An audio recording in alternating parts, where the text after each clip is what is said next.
So, as I mentioned last week, we're going to begin using the Foundation of All Good Qualities by Lama Tsongkhapa, this lamrim prayer, lamrim text, very short, couple of pages, as the guiding light for the remainder of the course. In that text, he basically has 14, 15 stanzas that take a person through all of the major teachings of the Buddha, but of course in a very abbreviated form, the stanzas themselves. Generally speaking, a person, the benefit of a text like that, the Foundation of All Good Qualities, is that because it is so short, a person can memorize it and then they can recite it, every day. And then they can stop and meditate, you know, uh, wherever they might be in their studies. If they're starting, from the very beginning of the lamrim, then they might just recite. They might recite it all the way through, and then they might start, reciting it again, and then stop after just the first verse, and then stop and meditate on the first verse. And they might do that every day for, a month, and then they might go on to the next verse. So they would recite it all the way through, start reciting it again, go to the second verse, stop, and then meditate on the second verse, and so on. But of course, you can't do that unless you're supplementing with other things, other texts that go into more detail. The benefit is that very quickly a person can familiarize their mind, or review the entire path, all of the different teachings that the Buddha gave all at once, just to kind of refresh. But certainly it's not sufficient. A person has to actually study many, many other texts in order to really make sense of each of the verses. So we will be providing a certain amount of commentary on each of the verses to, make it make a bit more sense. And then, we'll talk a bit about, from a practical perspective, how might a person supplement, on their own, where to find additional information. So this, I mentioned the Foundation of All Good Qualities from Lama Tsongkhapa. This slide is not about Lama Tsongkhapa. It's about Lama Atisha. And you can see the dates of his life here. So this is, of course, about 1,000 years, after, in the Common Era. So the Buddha, was born 2,500 years ago, and this is, basically like the Middle Ages from the European perspective. So this gives you an indication that this effort, that this lamrim effort, which was begun by Lama Atisha when he composed Lamp for the Path to Enlightenment. That was the first effort to write what's called a lamrim text. Lamrim is the stages of the path to enlightenment. So Lama Tsongkhapa, who is in the next slide, his dates you can see here are even hundreds of years more recently than that. So here we're talking about, right around, almost getting into, the discovery of America, the birth of, America, the 1400s, and so on. So, you know, we're talking about, really recent in terms of, Buddhist history, really recent developments, because the Buddha, of course, lived 2,500 years ago, and now we're talking about the very first efforts to create these lamrim texts being in, the beginning of the 1000s up to, the 1400s and so on. And so what the lamrim is attempting to do is to take all of the sutra material, all of the original teachings of the Buddha that are preserved in the sutras, and condense them, because the sutra material is thousands and thousands of pages of material.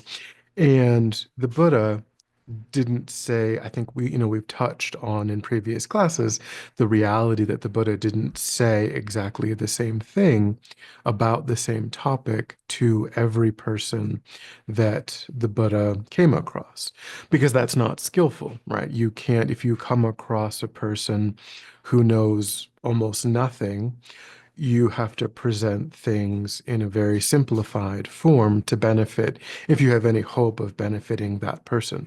If you happen to come across a person who has a lot of prior study, prior experience, then you are able to explain something in greater detail and benefit that person with more details and a higher level of complexity. And when you compare that same topic presented in an extremely simplistic way versus when it's prepared or presented in an extremely complex way, it can look like there's contradictions that are being presented.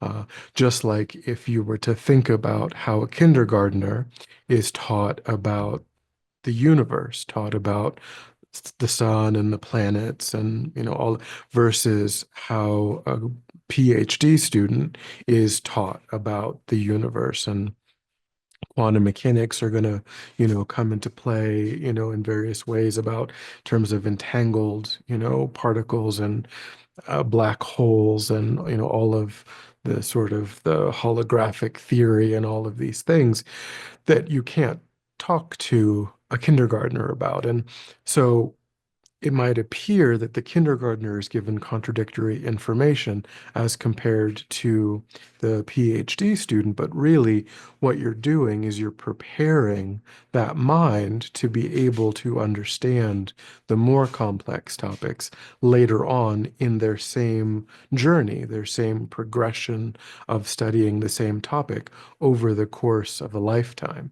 And that's what the Buddha, had to do, but that does complicate the study of the sutras because, for one, as I said, just from a practical standpoint, there's so many thousands of pages, but then also you have to extract the real essence of all of those thousands of pages. And that, for an ordinary person, for someone who, doesn't have extensive training, doesn't have, you know, all day, every day to comb through and to really figure that out for themselves. We really benefit from people who've come before and done that work for us. And that is the thinking behind the lamrim tradition, this effort to extract the essential points from the sutra material and present them in a really easily understandable way in order to be practiced by ordinary people. So Lama Atisha began that effort with Lamp for the Path to Enlightenment. There are other lamrim texts from other great masters in the Sakya tradition, the Kagyu, the Nyingma, these other traditions. But as a Gelug center and tradition, it's the work of Lama Tsongkhapa that is generally presented as definitive, as the philosopher that we go to, his presentation of the lamrim. So the lamrim can be understood as being presented in three scopes. You've got the small scope, the middling scope, and the great scope. And these are distinguished by the motivation at the time of the practitioner. So we've talked about how the Mahayana tradition aspires to full enlightenment for the benefit of all sentient beings. That's what distinguishes the Mahayana tradition from the Theravadan tradition. The Theravadan tradition is aspiring to individual enlightenment rather than full enlightenment. And we talked about how a person who achieves, a practitioner who achieves full enlightenment, benefits from then being able to take advantage of the rest of existence, the rest of, because the mind, we've said that the mind is both beginningless and endless. So once enlightenment is achieved, then that endless nature of the mind is being utilized to experience enlightenment and has the capacity to emanate back into cyclic existence for the benefit of sentient beings. So it, takes advantage of that nature of the mind and for all time is able to be of benefit to sentient beings, whereas the mind of a practitioner having achieved individual enlightenment remains separate from the places where ordinary beings are existing, unless that sentient being, that nirvanic being is exhorted by enlightened beings to continue training and to ultimately complete this path. So you could say that the Buddha's final intent is for a person to achieve the great scope, and that this is a way of leading a practitioner to the great scope in these progressive stages. That the Buddha didn't intend for a person to remain on the small scope or to remain on the middle scope, but intended to progressively provide training over the course of most likely many lifetimes, so that eventually that practitioner would end up on the great scope. But a practitioner of the small scope is a practitioner who has very definitively turned away from the affairs of just this one life alone.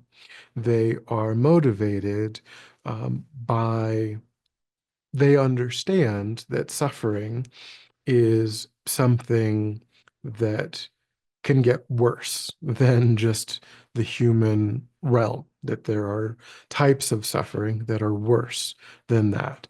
And they're motivated to avoid that. So they turn away from being drawn in to just this life alone, and they become concerned about future lives, even more so than what remains of this life. So that, and even that, it's called the small scope, but it really is a profound reorientation of a person's time, their energy, their effort, their interests. Because, for us, we do care about what is left of this life. We are trying to make what's left of this life work out, in a way that where we feel comfortable, where we feel secure, where we feel supported, where we're enjoying, sensory experiences. And a practitioner, a genuine practitioner of the small scope, is turning away from all of those mundane concerns. And they are thinking ahead and thinking about, well, I'm going to die. And when I die, it can get worse than this. And I don't want it to get worse than this. So I'm going to do the things that are necessary to prevent experiencing the worst kinds of suffering within ordinary existence. But then, as I said, the Buddha is perhaps hoping that we also progress and have a broader aspiration, and that's the aspiration of the middling scope. And here on the middling scope, a practitioner recognizes not only am I subject to these more intense sufferings that are part of cyclic existence, but even good, quote unquote, good or quote unquote higher rebirths, like a human rebirth, where there's comparatively less suffering than the worst kinds of suffering, those rebirths are still marked by unsatisfactory conditions. When we go back to the first noble truth, those three types of suffering, all pervasive suffering means that there are no ordinary rebirths that are completely free of any form of unsatisfactory conditions. And so a middling practitioner recognizes this as well and isn't just aiming for good future rebirths. They may see the utility, they likely would see the utility of certain kinds of good future rebirths, meaning setting themselves up for a succession of human lifetimes with good external conditions so that they can continue to practice with the understanding that in most cases, a person isn't going to complete all of their training in just a single lifetime. But they don't seek that as a good in and of itself. They see it as a means to an end.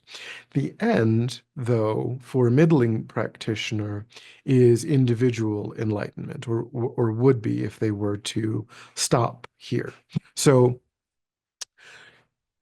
from the Mahayana perspective, then what we can say is that the small scope and the middling scope have practices that are necessary to prepare our own mind for the great scope. We are aware of the great scope, we aspire to the great scope, and we recognize that in order, just like, a first grader might want to be an astronaut, right? They have an awareness of what an astronaut is.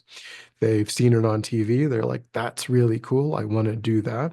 And if that persists over their whole lifetime, then they begin to understand, okay, I need mathematics, I need physics, I need engineering, I need all of these things, and I need to put them all together to get where I ultimately want to go.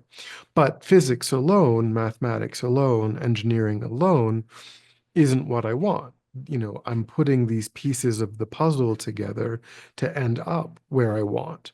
So from the Mahayana perspective, what the phrasing is that we engage in the practices that are held in common with practitioners of the small scope, with practitioners of the middling scope. So in that sense, a Mahayana practitioner on the middling scope doesn't develop an affinity for individual enlightenment as a Theravadan practitioner would. A Theravadan practitioner would essentially sort of stop on the middling scope, and some of what is put in the great scope would sort of get put into the middling scope from the perspective of a Theravadan practitioner. So it's a little bit different of an approach, but we use the middling scope to recognize that there are no future rebirths that are a good in and of themselves. And that's what's called renunciation, or definite emergence is another translation of two different English translations.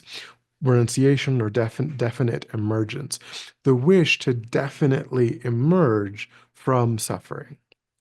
So it's a turning away. The small scope is a turning away, is a type, you could say it's a type of renunciation, because a person, a non-Buddhist practitioner might look at the world and they might think, well, if I steal, or if I oppress, or if I cause harm in order to gain power, maybe, that might help me amass wealth, property, power, control, and I might really like those things. I might be really interested in those things.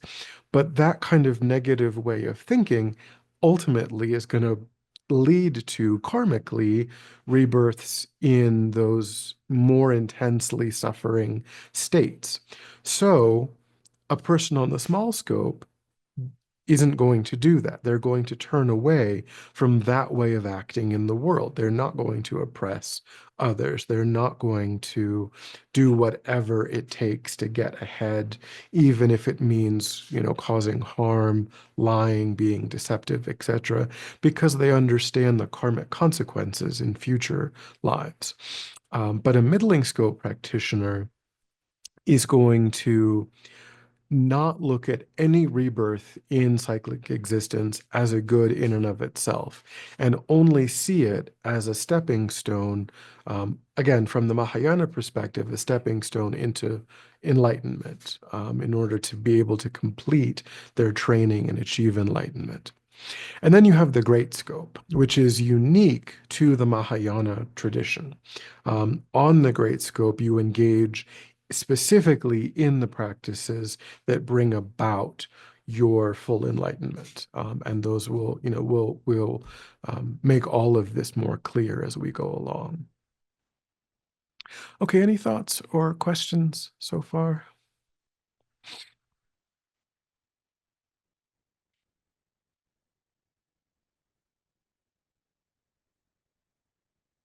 Nope. Okay, I'll keep going. So now we'll talk about what's called the four features. Is my audio still working? Yep, all good. Okay. The green light wasn't moving, so Yep. I was okay. Okay, so now we'll talk Yep. about the four Yeah, features. okay. The four features of the stages of the path to enlightenment. So this commentarial tradition has benefits to it, as I mentioned, and there's these four benefits that are talked about from that are gained when we focus. Really, the Tibetan tradition is a tradition that focuses very heavily on the lamrim as the way to study the Buddha's teachings. And when you do it that way, there are some unique benefits. So here, as I mentioned, the first benefit is that none of the teachings are contradictory. So, and I talked about this a bit before, where if you try to study the sutras individually, you're going to see, well, wait a minute, here the Buddha said this and here the Buddha said that, and I don't really understand why it seems like those two things are not don't jive well together. When you understand that what the Buddha's ultimate goal is to lead a person through the small to the middling to the great scope, when you see this complete path of training and you recognize that that's the Buddha's intent for every sentient being, then you can recognize, well, of course, he was talking to a person for whom the small scope teaching was what they needed. And then over here, he was talking to a person who needed a great scope teaching. And so even though he talked about the same topic in different ways, it was because he was benefiting different kinds of people, and not that he, contradicted himself. And then we see again that all teachings are personal advice. So we recognize that everything that the Buddha said is one complete path of training that is applicable to myself, that this is for me, that the Buddha never said anything that is just like, oh, that's interesting. Like he just presented some fact or some anecdote. Everything that the Buddha presented is part of a complete training, and he's talking to me and saying, you need to do all of these things.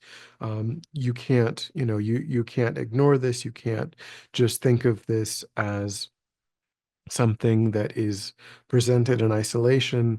Everything is meant to be adopted. Everything is meant to be what we as practitioners engage in. And, if we want to replicate the Buddha's result of enlightenment, we need to, he's telling us this is what I did. This is how I did it. And so we need to do our best to try to follow in those footsteps and also do what he did and get that same result. And then you have the threefold path. So, and again, there's different ways of understanding the threefold path. One is in terms of motivation. Um, as we already said, the motivation of a small scope practitioner, the motivation of a middling scope practitioner, the motivation of a great scope practitioner. And then you also have the three higher trainings, the training in wisdom, the training in ethics, and the training in concentration. So the different ways of understanding the threefold path, but you see the Buddha's intent through the way that the way that we understand all of his teachings together. And then the last is that the teachings are protected from the fault of abandoning the Dharma, which refers to kind of rejecting the small scope, saying, oh, well, I'm a Mahayana practitioner, so, the small scope isn't for me. That he gave that teaching just for the Theravadan tradition. That isn't true. We have to, as I mentioned, the practices that are in the small scope are practices that we hold in common with practice. So we're not a practitioner of the small scope, but that wisdom, those teachings are still relevant for us. Without them, we won't progress. We won't make it to the middle scope, and then we won't make it to the great scope if we don't follow this step-by-step, preparation in our own mind, where we're training our mind, where we're preparing the ground of our mind to be able to understand increasingly complex topics, where we're getting ready to really embody, what's next. Okay. So now we're going to go through the three scopes, and we're going to, as I said, we're going to use Lama Tsongkhapa's foundation of all good qualities. So I mentioned that the motivation of a small scope practitioner is freedom from what's called the lower realms, the places, the kinds of rebirth where the suffering is the most intense. So this is verse 1 of the foundation of all good qualities. So here it says, the foundation of all good qualities is the kind and venerable Guru. Correct devotion to him is the root of the path. By clearly seeing this and applying great effort, please bless me to rely upon him with great respect. So this first topic is introducing what's called Guru devotion, or how to correctly rely on the spiritual guide. And in a way, this very first, I put, this was sort of put in the small scope, but really this teaching, this topic is important to all of, it's not unique to the small scope. The training in how to correctly rely on the spiritual guide is applicable at all times to all levels of practice. So, of course, this phrasing uses the word him in terms of guru. Guru also just means teacher. And of course, this is because Lama Tsongkhapa, we saw, lived in the 1300s, 1400s, and at that time, it's a historical truth that there were very few female teachers. That has certainly changed in more recent times. There are now many highly qualified, perfectly qualified, very high teachers that are female. So there's nothing about the idea of a guru that's either male or female. It's just that when this was written, Lama Tsongkhapa wasn't looking around and seeing, because it was a long time ago, and societies tend toward patriarchy more than not. So that's that is sort of the cultural truth that existed at the time. But it's not to say that a guru is a male. Um, but what this is, the essence of this training is that when a person wants to learn any body of knowledge, they need to train with someone who understands already this body of knowledge, right? So we need to seek out teachers, whether that's in books, for us right now, or whether that's like His Holiness, the Dalai Lama, or some other teacher that we resonate with. We need to seek out valid spiritual guides who have already walked this path and gotten this result, or are at least significantly further along than oneself is, so that they can guide us either again through books or videos, or ideally at some point creating a personal connection, with people like this, so that we can get feedback on our practice, we can ask questions, we can directly receive teachings, and so on. And so this is a whole training in how to find and relate appropriately to people who are guiding us on our journey to our enlightenment. And it's considered, critically important to be, respectful of people in this category, people that we take as our teachers. Because if we are denigrating them, or we're seeing them as ordinary, we're seeing them as, not really different than oneself, that's all going to get in the way of really effectively putting what they're teaching us into practice. So from the very beginning up through the very end of the path, from our side, correctly relating to the spiritual guide is very important. But this teaching also is something that I feel like causes a lot of anxiety for newer students who feel like they need to run out and, devote themselves, to a teacher like immediately. And I think that's not true. I think that for a time, certainly we can learn from texts and from videos and from just going to teachings and thinking of it as just information that we're investigating, without really entering into a teacher-student relationship with anyone. That's a very serious relationship, and it's something that we should enter into in carefully after thought and consideration and so on. And really, so we shouldn't rush that process, and we shouldn't feel like there's some urgency, some incredible urgency to enter into that kind of relationship without a really good foundation first. Any thoughts or questions? All good. That makes sense. Okay. So here with verse 2, we do start to get into training that is unique to the small scope. So this verse is introducing a topic called precious human rebirth.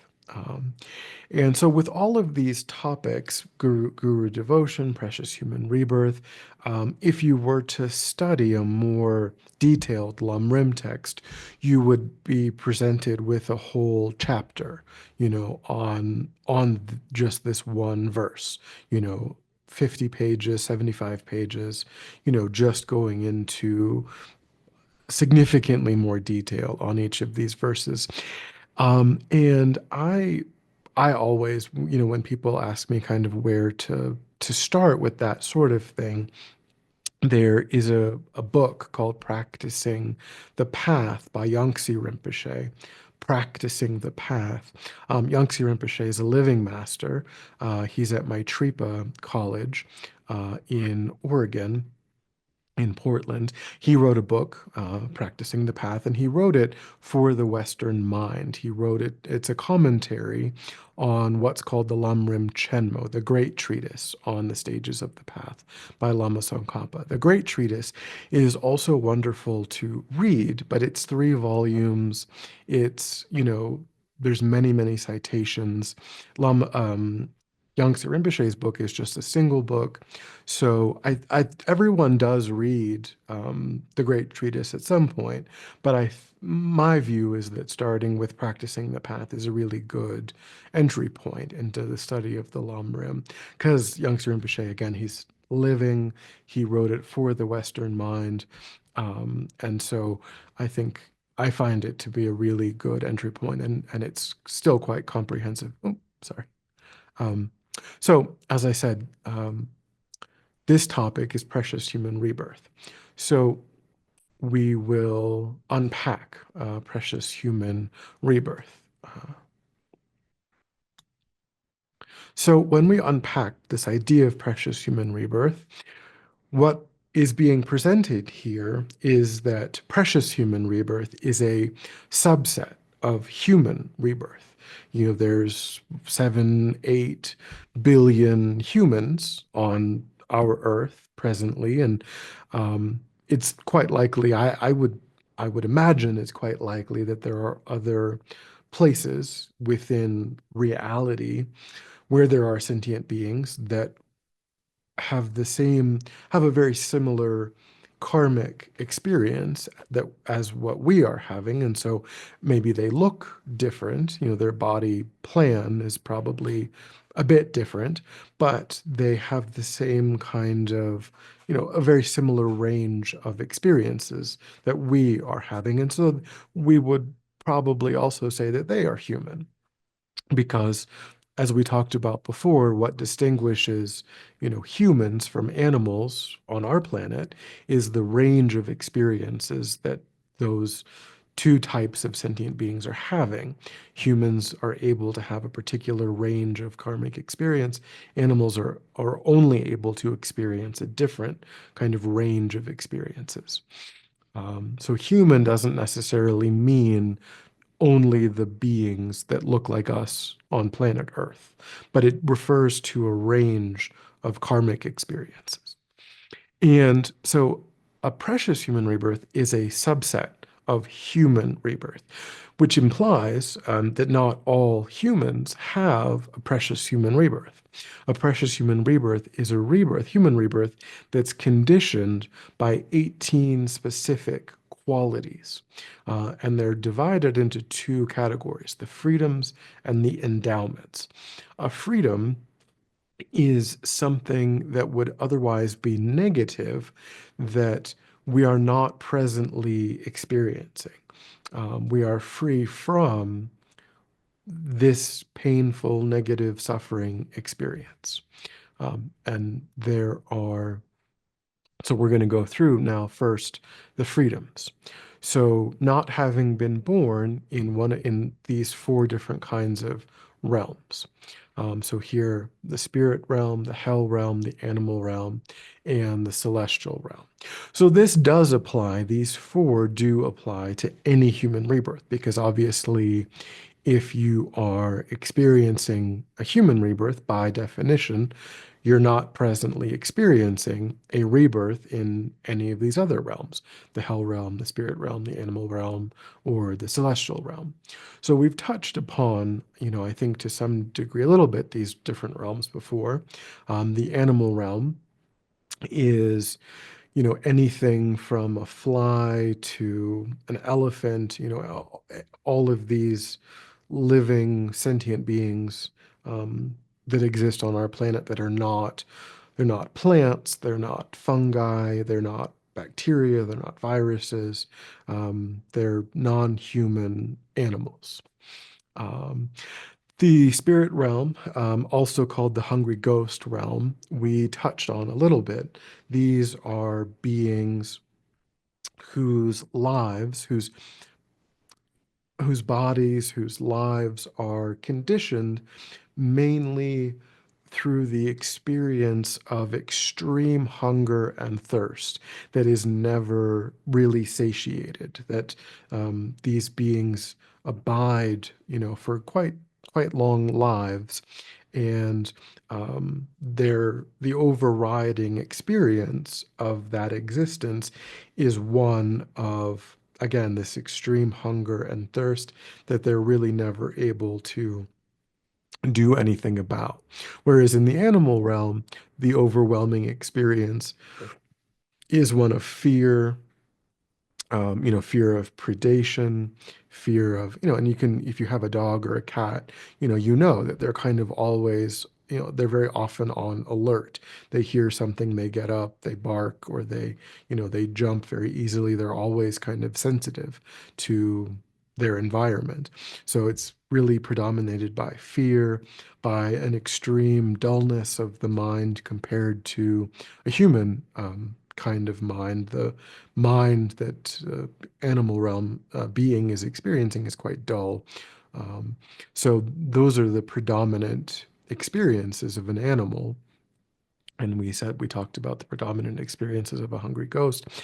And then you've got what's called here the hell, in English, the hell realm, in Tibetan, Narok, the state of being unfree, which is, I think, because hell is not my favorite. Hell, has a lot of Judeo-Christian connotations, which are not really what's intended, and not what's meant.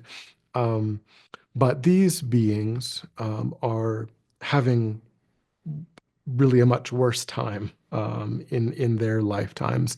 There's different kinds of hell realms. There are what are called the hot hells and the cold hells, and then what are also called the occasional hells.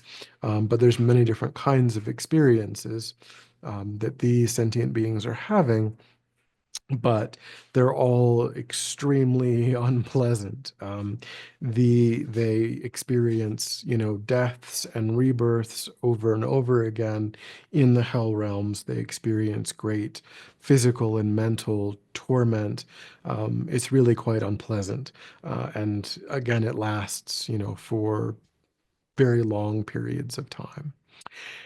So those are all, those are what are called the three lower realms. If we look back at the intent, is to avoid the intent of the small scope itself is to avoid the three lower realms.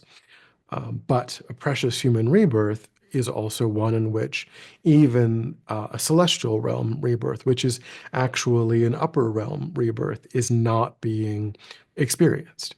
So in a celestial realm rebirth, there's two types of celestial beings. There's what are called, again, in English, demigods and gods. And these are, just what they settled on to get at the kinds of experiences that these beings are having. So the god realm is above the demigod realm. And so the demigods, they have access to being able to kind of see the god realm. They sort of experience a lot of jealousy at the experiences that the gods are having. And so they talk about, conflict that can occur between these two realms on that basis. And then the God realm is better than the demigod realm. It's very similar to the Christian. I mean, there certainly are parallels between the hell realm and the God realm in terms of even the Christian conception of hell and the Christian conception of heaven. And it seems to me that it could be that, maybe early, meditators or contemplatives had visions, what in Buddhism we might call memories of experiencing, these kinds of realms, and they framed it as, this is what you should avoid and this is what you should aim for. Um, but from the Buddhist perspective, these are all just ordinary realms, and consciousness is, in general, are just cycling through them. There's, sentient, there are minds that are having experiences in this realm, dying out of that realm, and then having experiences in a different realm, and so on, and then just dying out of that, and so on. And it's just always shifting. Um, so, but the celestial realm, even though it's considered an upper realm, it's not a good place for spiritual practice. The beings in this realm are too distracted by sensory pleasure to engage in serious practice.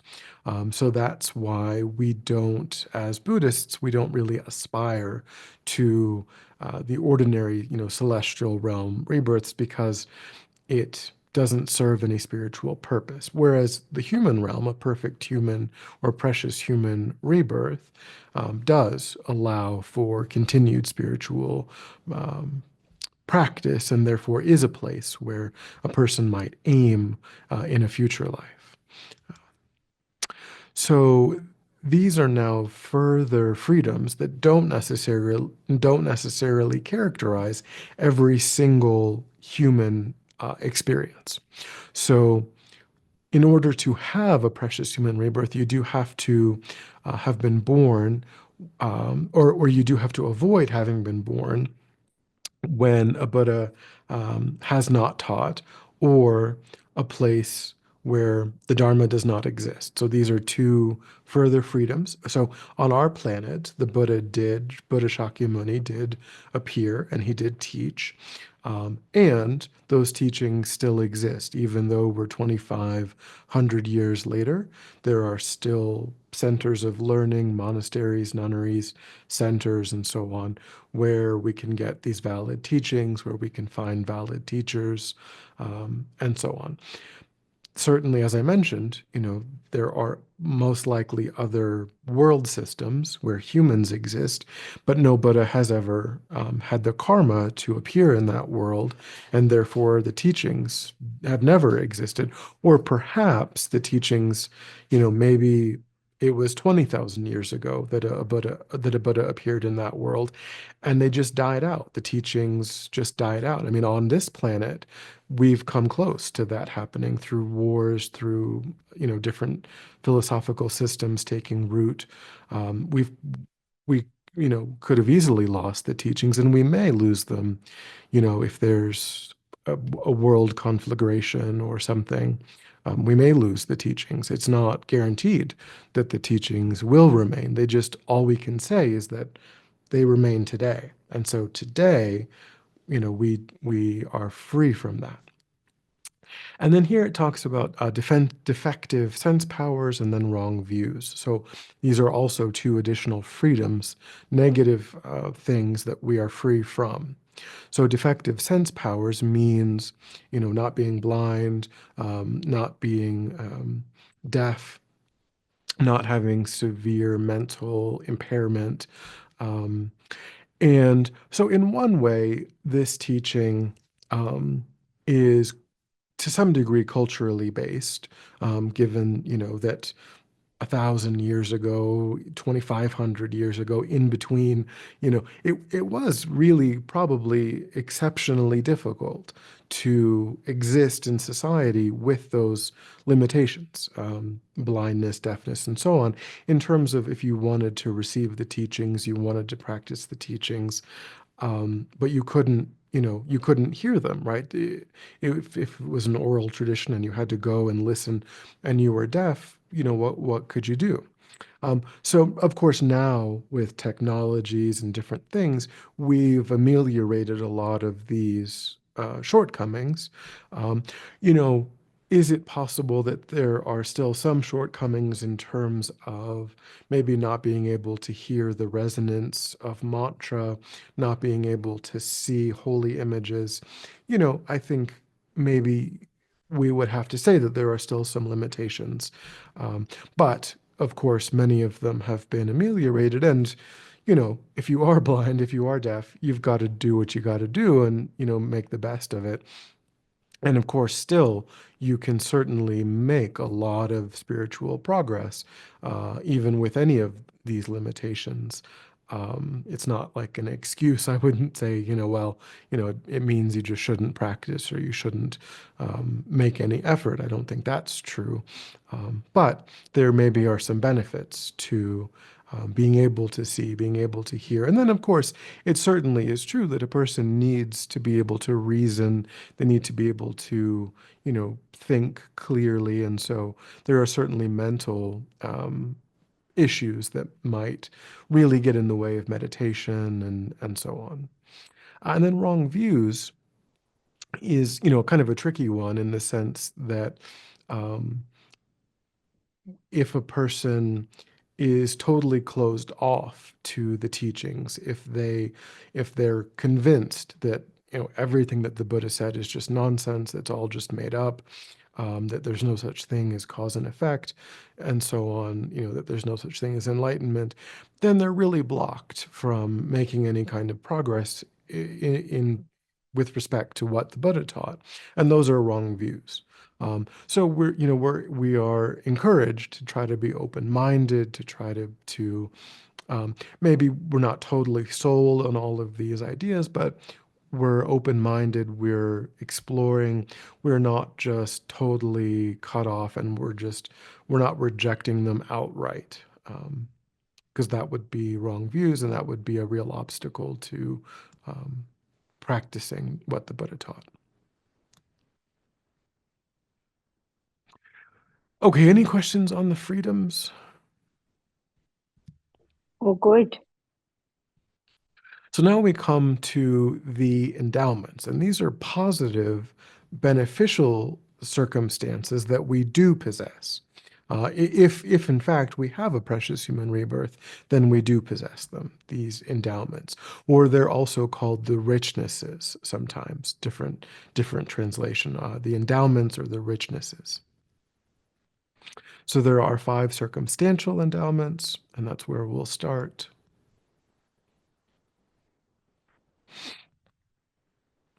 So in some way, these are just the opposite. Some of these are just the opposite of the free of the negative states. So we in fact do live on a world where the Buddha has come. We do live, not only has a Buddha come, but the Buddha has actually fully taught the complete teachings. And the teachings still exist on our planet even today. And there are followers of those teachings. There are many places where, again, we can go to monasteries, to nunneries, to centers, and we can receive teachings.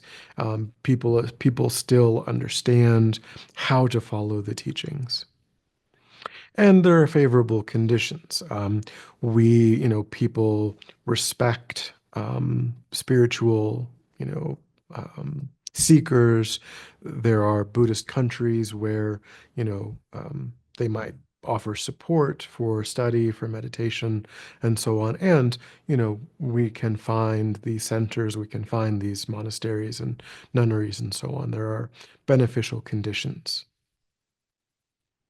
So they're circumstantial in the sense that they apply to the world in general, the world outside of oneself. Then you've got the personal endowments. And again, so being born human, being born in a central land.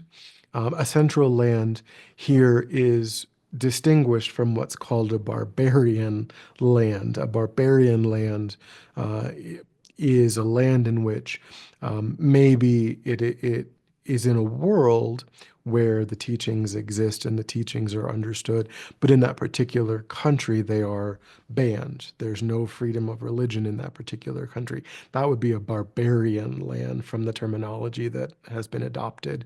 A central land is a land in which there is religious freedom.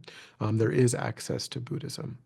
Again, having intact sense faculties, and then not having committed the 5 heinous actions, also called the 5 actions of immediate it's not my favorite translation, but the 5 actions of immediate retribution.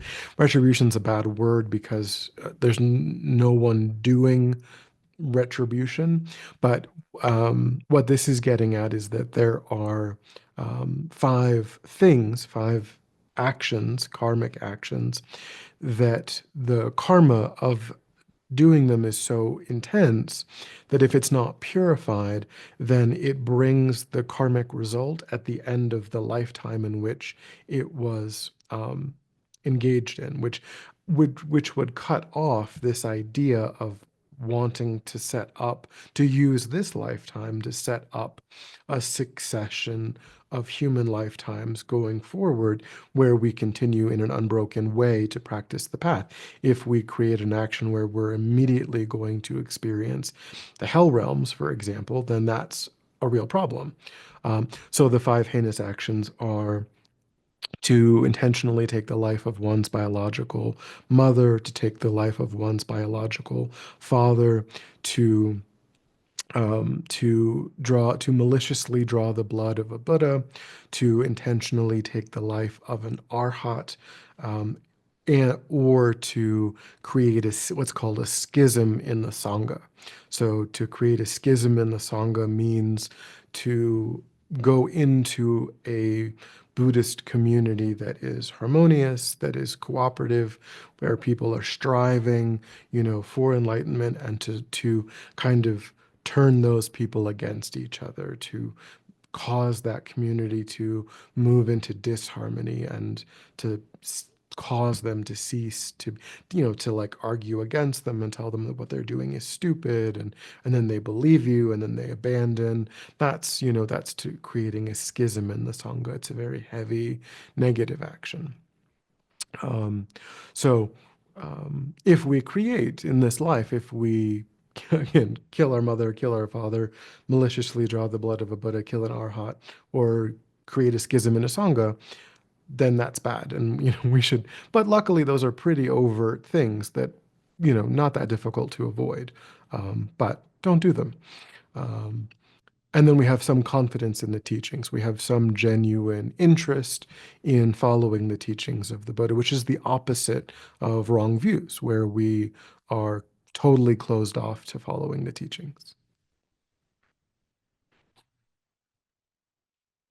Okay, so those are the freedoms and the endowments. And so, of course, you can see how they don't necessarily apply to every single every single human being that has ever existed, that will ever exist. It's a subset of um, human life. Even just that last one, having genuine interest, right? There are many people who have all of the other conditions, but they only want to use their life to amass power, to amass wealth, to amass property, to be oppressive to others, to have control over resources. Absolutely no interest. And even though they might live next door to a monastery, they might have all of these other incredible opportunities, those teachings, they can't penetrate that mind because that mind has just no interest. So, of course, just that one, cuts out lots and lots of people who are really wrapped up in purely, mundane concern or property, wealth, etc. So, any questions about perfect or precious human rebirth?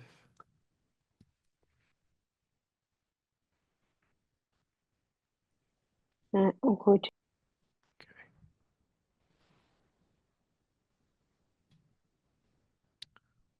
All right. So we'll go on to the next verse, which is verse 3.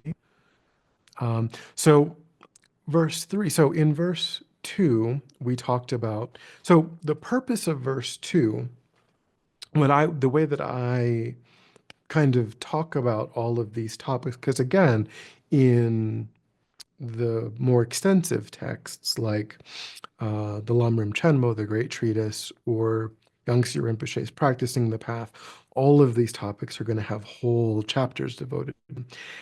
And these topics, the way that I understand them is that they're really presenting spiritual antidotes to our problems, to our obstacles.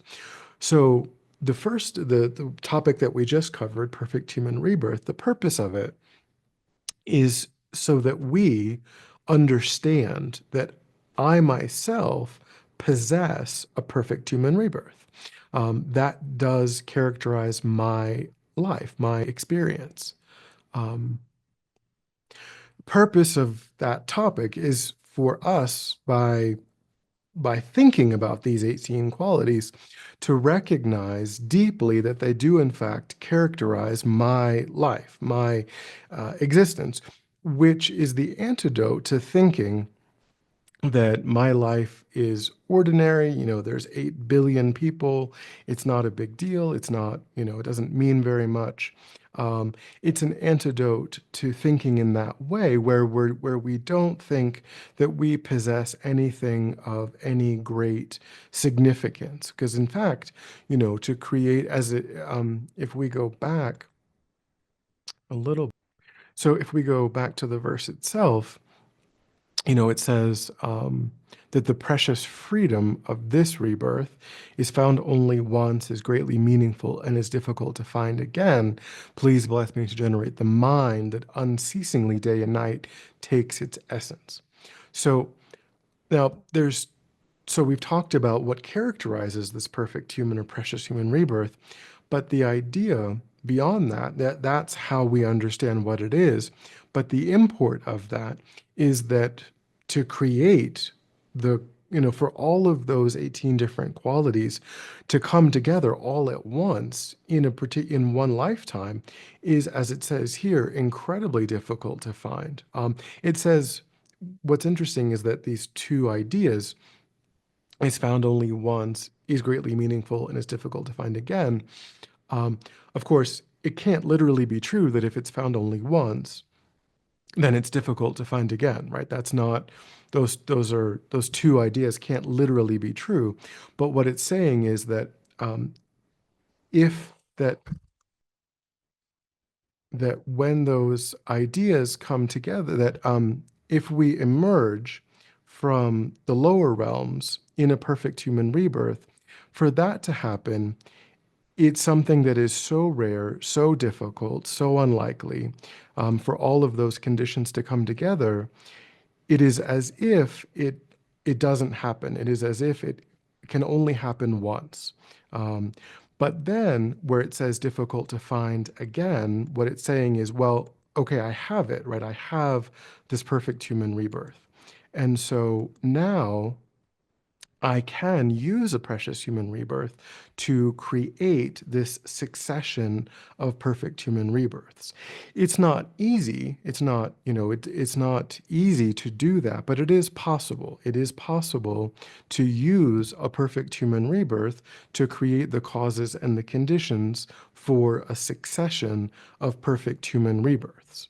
Um, and so but like I said, that doesn't mean that it comes easily, that it just happens, but it can be done. It is something that is possible. And that's what we're meant to do. We're meant to use this life to create this succession of perfect human rebirths. Because when we do that, as it says, it's greatly meaningful, which means that is how we achieve enlightenment, by creating this succession of perfect human rebirths is the method by which we achieve enlightenment. So it may be that who knows, it could be that this perfect human rebirth is the result of past practice, in our immediately preceding lifetime, and we're kind of on our way in terms of setting ourselves up. But it could also be that these causes and these conditions just came together. And that happens, but it's incredibly rare. And now the next verse, the next topic is impermanence in death, right? So we just got familiar with this extraordinary thing that we possess that has all of these benefits for our enlightenment. And now we have to come to terms with the reality that it doesn't last forever, that it's going to come to an end, that this one specific perfect human rebirth is not going to last forever. It's going to end in our death. And then, as it says here, after death, then the result of black and white karma follow. So black and white karma is just a poetic way of talking about positive and negative karma, constructive and destructive karma. So this life is going to come to an end. Our mind is going to separate from our body, and then our next incarnation is going to follow a karmic process where if the karma that ripens is constructive or virtuous, then we will achieve a good rebirth. If that karma is not constructive, if it's negative or non-virtuous, then we're going to experience a suffering rebirth, because the process of rebirth itself is a karmically driven or established process. So this one's kind of a bummer, right? We just got familiar with how extraordinary our life is, and now we have to come to terms with the fact that it's going to end. So, yeah.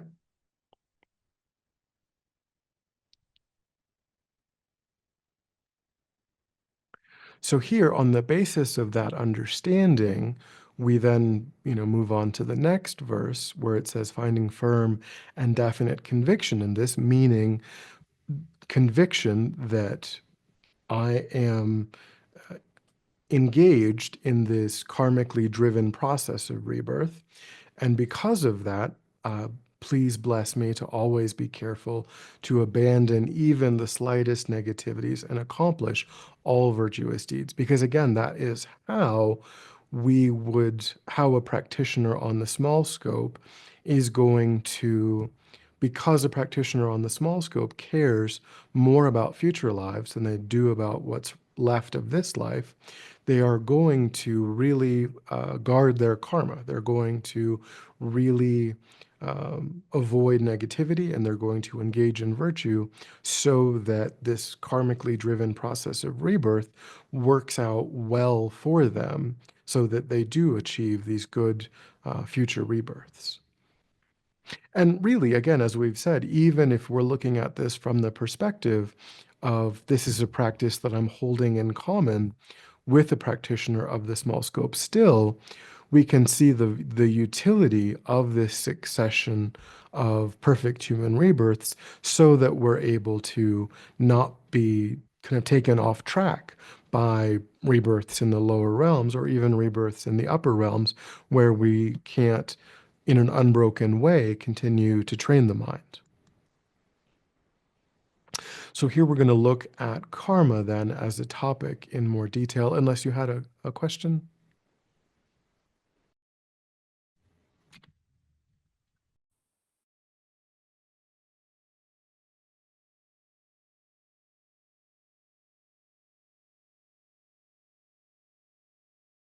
Nope. Okay. So we'll look at karma. So this is the topic of karma. This is how a person navigates the process of rebirth.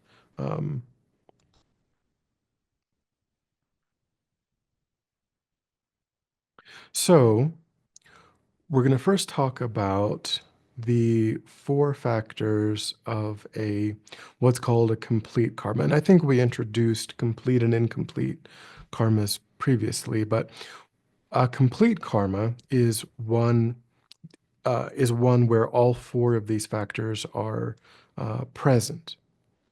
So you have the basis, the intention, the act, and the completion. And I think we talked about this before, where you observe the sentient being that you want to relate to, and then you develop an intention about how you want to relate to them. Then you engage in an action that is intended to bring about whatever your intention was. So if your intention was to help them, then you engage in a helpful action. If your intention was to harm them, you engage in a harmful action. And then the helpful or harmful action comes to a completion and they experience the result of that action. So, with respect to, let's say, killing, you would observe a cockroach. You would develop the intent to take the life of the cockroach. You would take off your shoe and smack the cockroach with your shoe, and then the cockroach would receive that action, and that action would result in their death, which would be the completion of that intended action. That's a complete karma, where you did what you wanted to do and you actually succeeded in doing what you wanted to do. Um, or if it was a virtuous karma, then you might see someone who needs help. You might take $10 out of your wallet, intending to, get them some food. You get them some food, you give it to them, and then they are able to eat and enjoy that meal, and they are benefited in that way. If there's an interruption anywhere in this process, then you don't have a complete karma. So maybe you see that person that needs help, you take out your $10, and you really, at that moment, you really think, okay, I'm going to get them some food. But then you get a phone call, and something bad has happened, and so you get in your car and you go deal with some difficulty that has arisen, and you never actually engage in the act, and therefore the act is not completed. And so it was interrupted. So that would be an incomplete karma. They're both karmas, but to the extent that these factors are interrupted, you would have an incomplete karma. So it's quite good to see that sentient being that needs help, to think about helping them, to start trying to help them. But if you get interrupted, then it's an incomplete karma. So the only difference is between a complete karma and an incomplete karma is that a complete karma, at the time of death, a complete karma can ripen in a rebirth, and an incomplete karma cannot. An incomplete karma cannot throw someone into a rebirth. But an incomplete karma in a particular rebirth, an incomplete karma can ripen as experience in a rebirth. But it lacks the power because it doesn't have all of these factors complete. It lacks the power necessary to actually establish a rebirth at the time of death.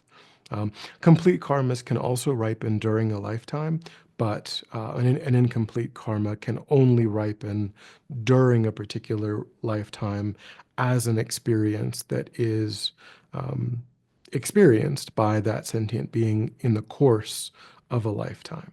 So they're both, they both bring a result. It's just a question of what kind of result they bring. It's not like if you see the cockroach and you develop the wish to kill it, and you take off your shoe and you engage in an action, and then the cockroach, just avoids you.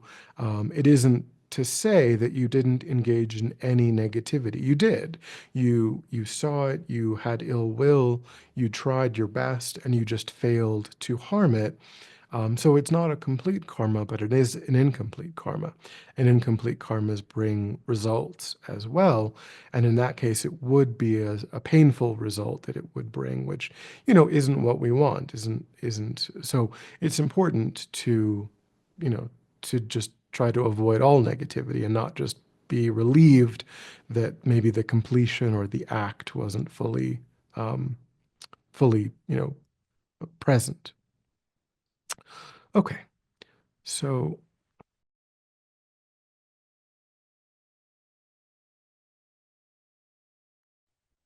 now we will talk about the ethical teachings of the Buddha.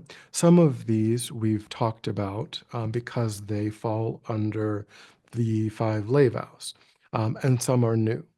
But all of these we have talked about. Do not kill, do not steal, do not commit sexual misconduct. These are the Buddha's ethical teachings for our body. So we can talk about what are called the three doors: our body, our speech, and our mind, the three ways in which we create karma. We create karma either by relating to sentient beings through our physical body, by, shooting them, stabbing them, killing, strangling, different kinds of physical actions that could result in their death. That would be using our physical body to kill. or we, appropriate something, we appropriate property, or again, sexual misconduct. So these are the three ethical guidelines for our physical body that we've talked about before. Then we have ethical guidelines for our speech, and we've talked about not lying, but we haven't talked about these other three: divisive speech, harsh speech. We did talk a little bit about idle speech when I think we, I think we did, or I'm getting confused. Maybe it came up. Um, so so lying we talked about, and so divisive speech is when divisive speech, harsh speech, and idle speech, they are not in the five lay vows because they're too subtle, right?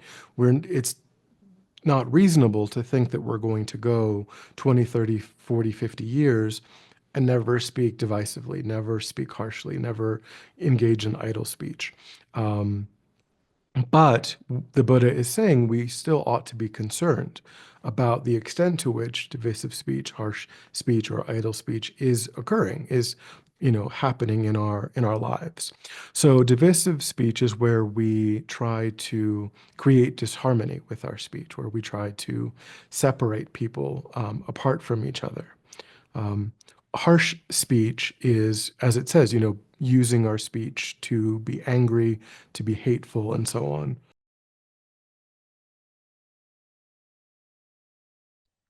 So where we're speaking unkindly, we're speaking, meanly, we're being insulting, we're being, whether we think it's true or not true about the person, we're intentionally being unkind. We are, trying to wound. You could say we're trying to cause a wound with our speech. Um, and then idle speech, in a way, is the lightest, in terms of negativity, is the lightest of the three. Um, it's where we are just kind of maybe gossiping, or we're just talking about unimportant topics, or, we're just kind of talking about popular culture, etc.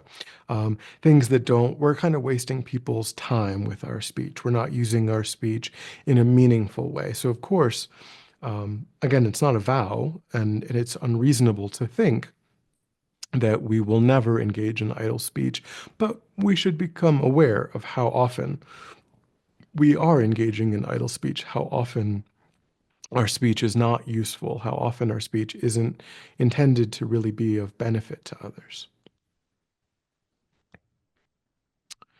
And then we can also create karma even just within the mind itself. So with our body and our speech, we are directly influencing another person. We are directly, or an animal or something, we're directly engaging in an action that is observed and is impacted upon another sentient being. But also, karma can be created simply within our own mind without doing anything to another sentient being. And so this is covetousness, ill will, and wrong views. So covetousness is just kind of, again, even just within our own mind, wanting to appropriate something that other people have, coveting what other people have. It may eventually manifest as saying something or doing something, but the origin of that would be just in the mind, indulging in covetousness, indulging in thinking about, oh, I wish they would give this to me. I wish I could get this from them. That kind of maybe sets the dominoes, down the road for actually engaging in speech or stealing or something. But even at the point where it's just this mental karma, it's negative because it's setting ourselves up to think in that way, which is not a way in which we want to be thinking. Um,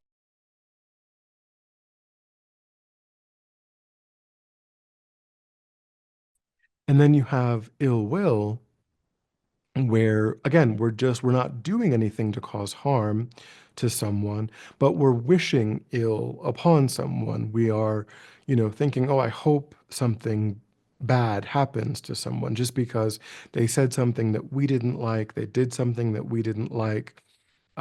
And so we just, in our own mind, we may never physically do something or verbally do something to actually cause them to experience something negative, but we hope that they come to harm. We hope, oh well, you did this, and so I really wish that something terrible happens to you. The Buddha says that's really a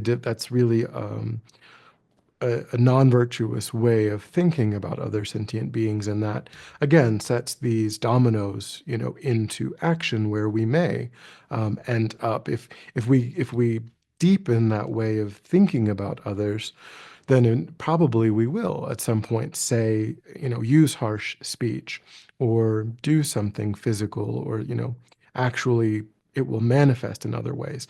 And then wrong views we've talked about, before, that's really being closed off to the teachings, not being willing to even entertain them, or to hold views that are completely contradictory to what the Buddha taught. And that's, of course, there are many people who do, and that's not to criticize people who hold philosophical systems that are at odds with Buddhism. But it does mean if you hold those philosophical systems, then probably you won't make progress within the Buddhist system. But in a particular lifetime, it could very well be that a really good Christian practitioner who holds views about the soul, that are at odds with the Buddhist understanding of the mind and so on, in that particular lifetime, that for that sentient being, they're going to be able to create a lot of positive karma on the basis of that philosophical system that can benefit them in future lives. But in terms of enlightenment, in terms of Buddhist practice, it's not necessarily the quickest way of achieving enlightenment. Um, but, you know, for that sentient being, it might be the most appropriate vehicle for them to be using at that moment. And so certainly, Buddhism is not a religion of proselytizing where we try to take philosophical systems away from other people because we may leave them with nothing, right? If you sow like uh, disagreement about the idea of the existence of a creator being in their mind, they may just become despondent and then have nothing, and then that's not good. Whereas within their existing philosophical system, they could certainly make a lot of spiritual progress, and that's wonderful. But it's from the Buddhist perspective, the quickest way to enlightenment specifically is to stay within the Buddhist system, the Buddhist philosophical system. Uh, but these are meant for oneself and not meant to judge someone else. Okay, is that? Oh, and it's 8:30. Okay, so that's the end of what I had for Mm-hmm. today. That's just a bit about karma. So complete karmas, incomplete karmas, and then those are called the 10 non-virtues, which some of which are a bit more subtle than the 5 lay vows. There's additional, the 10 non-virtuous actions are things that the Buddha said we need to be concerned about, but they're not suitable to be vows because it would be impossible to not ever engage in them. Whereas, not killing, not stealing, not lying, not committing sexual misconduct, not taking intoxicants, we have control, over that. Really, to say we have control over harsh speech or idle speech, that's too much. That's too hard. Any thoughts or questions about today? About the Um, just with what we've talked about, like with karma, how does it go? Like, okay, if you've been introduced to these teachings and now you are aware of everything, what direction to go? How does it work if, like, so the years before where you were not aware and you've created what I would say bad karma through maybe, like, for example, a cockroach, you didn't even think twice about stepping on a cockroach, or, Mhm. gossiping and all those negative things Right. that we've talked about. How does that work for someone who was in for a long period of time of their life, was doing the sort of negative actions, but now has looking at the teachings and trying to turn things around? How does it work? Yeah, so that's where the idea of purification of negative karma would come in. And so that teaching is what's called the four opponent powers. So we do at the center on weeknights, we do, you've seen probably the express meditation purification Mm-hmm. from 9 to 9:30 Mountain Time. Um, so that's what's today's Tuesday. That's coming up. If you wanted to check that out, that's coming up at Yeah. 9. Um, Okay. so that's an example of purification practice. It's one example of Okay. purification practice. And what all types of purification practice have in common are what are called the four opponent powers. So it's a very psychological process. Or of course you could do it. It's Monday through Friday. So if you could do it tomorrow if you wanted. It's, Monday through Mm-hmm. Friday. Um, so that the practice that we do is called Vajrasattva practice. So Vajrasattva is an enlightened being. You've probably heard of like Avalokiteshvara or Chenrezig or Tara, Mm-hmm. these enlightened Yep. beings, right? And so Vajrasattva is just like that, just like Tara, just like Avalokiteshvara. Tara, Avalokiteshvara is presented as the Buddha of compassion. Tara is the Buddha of enlightened activity. Maitreya, the future Buddha, is the Buddha of love. Vajrasattva is the Yep. Buddha that's associated with purification, associated with Okay. overcoming negative karma. So there's a practice that's done in relation to Vajrasattva where Vajrasattva is visualized, where lights and nectars, just probably, there's lights and nectars Yeah. is pretty Yeah, I common, have done that. Yeah. to Tara, Yeah. and same sort of a thing where sort of the blessing energy of Vajrasattva is invoked in relation to negative karma. But Okay. the psychological process that underpins purification practice is the four R's. So it begins with regret.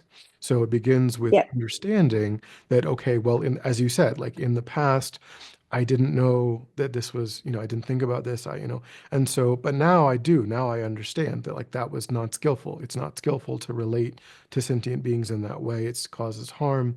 It's not good for me. It's not good for them.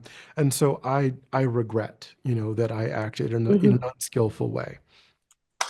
Because if we never progress, like if we never call a spade, if we never realize, then progress is blocked, right? Obviously, if you always think that killing is appropriate or stealing is appropriate, then and you never learn, then progress is blocked. So we have to get to a point where we do agree with the idea that killing is a non-virtue, that stealing is a non-virtue, that it is not an Yeah. appropriate way to go through our lives, that it does cause harm. And then we recognize, well, in the past when I wasn't, practicing that, I did engage in these, and even of course with harsh speech, and we're still doing those, even though we know, Mm. right? Because of in that moment Mm. we were overwhelmed by, if we, these are trainings, right? The Buddha is saying, be concerned about this, pay attention to this. But he's also saying, I know you're an Yeah. ordinary being, and as an ordinary being, there are times when these afflicted states of mind arise so powerfully that we will say a harsh thing, we will say an unkind word. And so Mm. we can purify that too. So we regret, even though, we regret raising our voice in anger that day. We regret, be saying the insulting, thing because we got just overwhelmed in the moment. Doesn't mean that we're a terrible person, doesn't mean that we're a bad practitioner, but it means we got overwhelmed in that moment, and we recognize that that's not constructive, not beneficial, and so we regret it.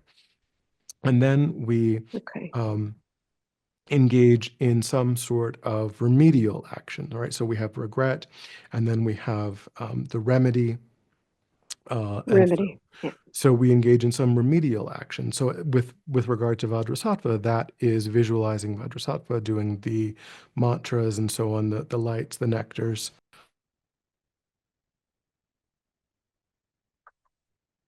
the lights, the nectars, that whole thing. That's the Yeah. power of the remedy. Um, Yeah. and then we have we also invoke the field of sentient beings um, that we have harmed. So we think about going for refuge. We think about generating a positive intention. Um, we think about because negative karma was done in relation to the to enlighten to ordinary beings. So we think about generating a bodhicitta motivation. We think about going for refuge. We think about these really positive things that create a new habit in the mind, right? That create a new way of relating. Um, and sorry. Um, so we do that, right? So we have so that's called the power that sometimes that's called the power of reliance. So that the four R's, right? So regret and then reliance. So we Mm. rely on our bodhicitta motivation in terms of healing. In a way, also relying on that field of sentient beings that we injured by generating bodhicitta toward them. We heal that kind of fractured relationship.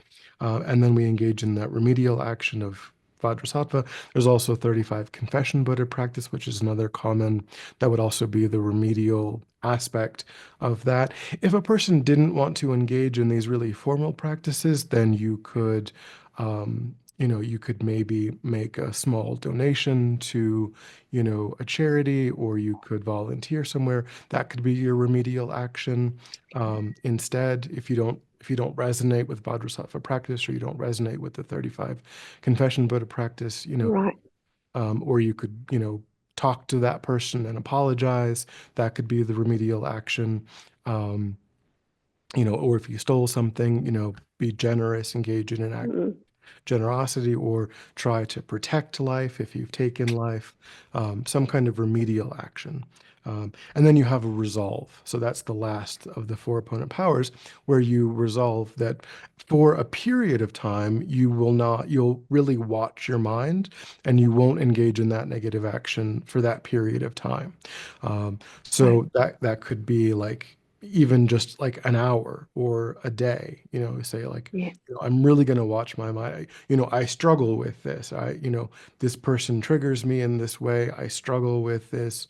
Um, but I'm going to really watch my mind, and I'm really going to make a strong effort to avoid engaging in this particular non-virtue for a period of time.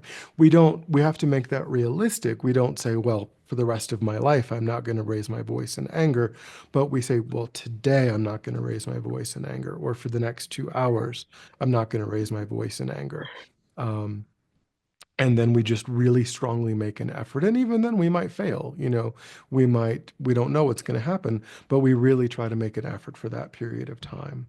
Um, so purification practice is something that, is recommended for every day, that's why we do it 5 days a week, because we can review that Yep. day, we can think about, and it is true, as you said, that we unfortunately, because karma attaches, I mean, we benefit from positive karma that we've done in the past, right? We don't have to worry about all of the virtue that we've done in the past. That attaches as well. And we will benefit from the ripening of those virtuous actions. Unfortunately, the negative karma that attaches, we do have to be concerned about. So the killing, the stealing, the lying, and so on, from not even earlier in this life, but unfortunately also past lives. That's Yep. still, if we want to create this succession of good human rebirths, we want to make sure that a virtuous karmic seed is what ripens at the time of our death. So we do want Yeah. to engage in as much purification as we can. So when we're thinking about, killing, we don't only constrain ourselves to thinking about the killing that we're aware of in this life. We also think, well, in past lives, I've done other forms of killing that are even worse. And we also regret that happened. And And then we resolve, and that, we think, well, that I can resolve. Never, like, in past lives, I've certainly killed humans in past lives, right? I haven't killed any humans in this life, but in past lives, at some point, certainly I did. So that we can resolve. I will never take another human life, right? We may not be able to say I'll never kill a cockroach, but we can say, so we can have different kinds of resolve in terms of the power of resolve. The more extreme karmas, um, those we can say I will never do again. I will never engage in sexual misconduct. I will never kill. I will never, even though in the past I did do those more intense negative karmas. Um, Yeah. so Vajrasattva practice, 35 confession Buddha practice, those are the two formal practices that are common in our Okay. tradition, um, for purification. Okay. Thank you. That's great. Yeah, and when we do that, when we genuinely have regret, when we engage in really strong reliance, when we engage in strong remedial action, when we follow through on resolve, when we really engage in that practice, we weaken that tendency in the mind to engage. We really, it's a really effective antidote to that way, to that sort of tendency, that habit. Um, and it's presented to us as really being effective in cutting off the ability of those negative. They existed, we did them, but then the question is, are we going to allow them to be able to ripen as experience? Yeah. That karmic seed, that domino that is falling into the future kind of on a momentary basis, are we going to stop that domino from actually ripening as experience? And the Buddha says that we can. It doesn't matter what negative karma we've created, we can prevent it from ripening as experience in the future through purification practice, which is great. It's very good news, Good that news. even though we have these masses of negative karma, they don't have to ripen as experience. Right. That's great news. Thank you. All right. So we Okay. are out of time, but we will pick it up again next week. Thank you. All right. Have a good night. You too. Thank you so much. Bye.